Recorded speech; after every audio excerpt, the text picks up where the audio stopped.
Hello darling, welcome to your favorite program on Channel 5, Dr. Hilda, a program where you will find a direction for your life. Tonight we have our special guests, Sasha, Figaro and a stuffed turtle. With the participation of Dr. Hilda, although excuse her accent, she is very stupid and does not know how to speak native English. Let me introduce myself, I'm Clayton. The best presenter in the world, everyone loves me. Without further ado, let's get started. First of all, my apologies for talk like a woman, I'm gay.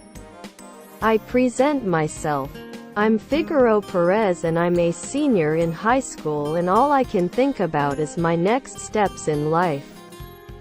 I have an amazing boyfriend and job but I'm so comfortable where I'm at, that I don't want to let go so soon.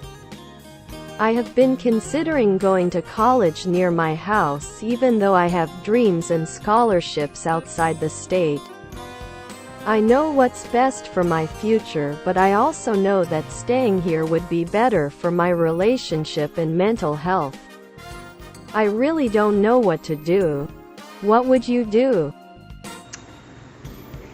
If I were in your situation, I would do what I think could help to my mental health. Sometimes our dreams are not related to go to college or to keep studying, so my answer is do what you really want to do. And do not get carried away by the traditional decisions. You are still young. You have time to go to college whenever you want or when you feel ready, and I'm sure you will mature in the process. Think about your mental health. If you take a time in the future, you will be sure of what is better for you. I've been in a similar situation. I spent 3 years without studying because I didn't know what to do with my life. It was better for me because I didn't precipitate my decisions, and now I am studying a career that I really like. Just be happy. Do what makes you happy. You're reading about a man who disappeared when he was 19. It's been 10 years and his family and friends who love and miss him want to know where he is and are asking for any info they may have. You scroll down the page and there staring back at you is a pic of your best friend's husband. What would you do? I would meet with my best friend and ask her if she knew that the family of her husband are looking for him. If she answers me that she already knew that her husband abandoned his family, I would tell her to at least talk to him to say hello, because his family are worried about him.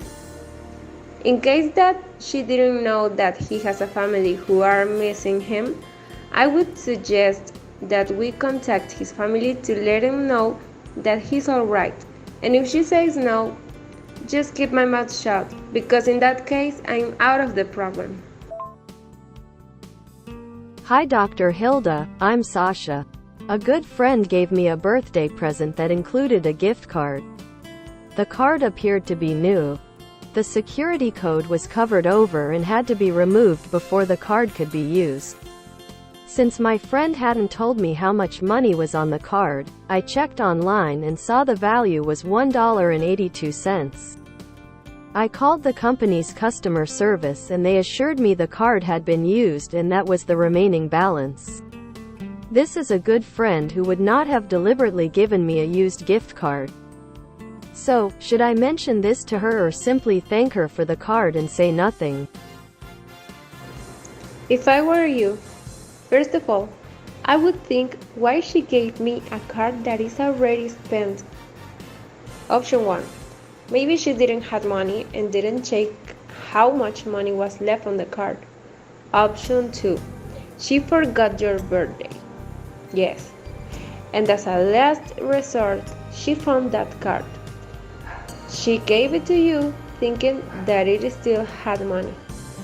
It has to be impossible for someone to buy a card that only have $1.82 out of nowhere. I think that card was already used, and she thought you wouldn't notice. If I were in your place, I would just thank her. She's a good friend of you. and we don't know what really happened. But if she gave you a gift attempt, just thank her for the detail. Just that. Thank you very much for joining us on your favorite program. I wish you good night, darling.